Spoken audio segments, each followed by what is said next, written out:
Hey, Steven, what's got you down? Well, Dad, I'm not quite sure how to say this, but...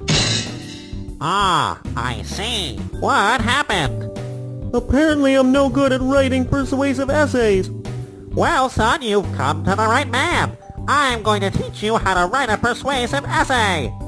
Dad, you really don't have to... Let's go!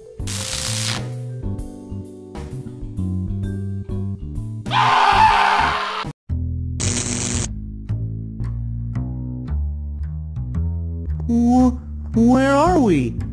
We're in the space-time continuum. But that's not really important at the moment. What was your essay's argument?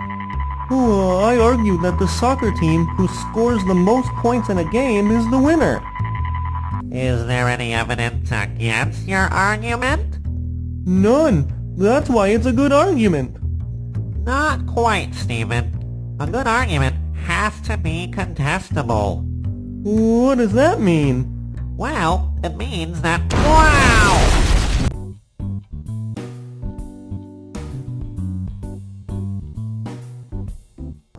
How convenient! Where are we now? I have no idea.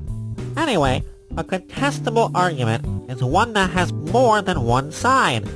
If there's no position opposite your own, then it's not an argument. For instance, what if I said, the best soccer players are the oldest ones?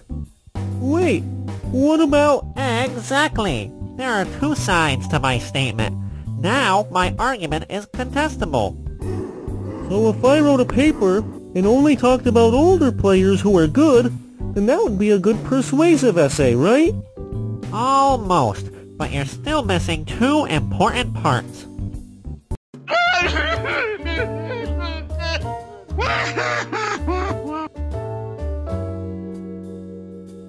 Space and time travel is awesome. It gets old fast. To continue, it's not enough to just talk about something. You need evidence to back up your argument. So, to prove that older players are better, I could look up the amount of goals they've scored and games they've won. You got it. But what if people think I'm just making stuff up?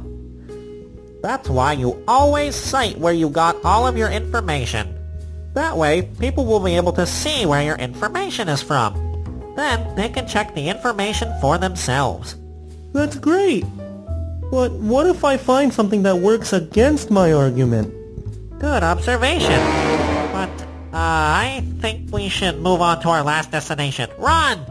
Hey! Hey, that's our house. You're right. We're almost home. But we are home. Now, you're sure to find evidence that goes against your argument. But it's important to keep it and put it in your paper. Why would I do that?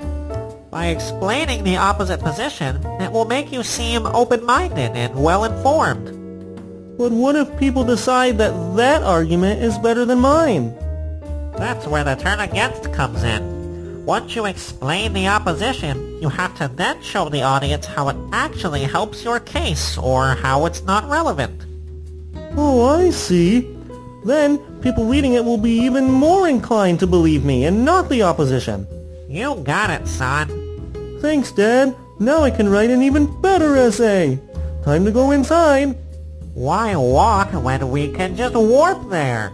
Is this really...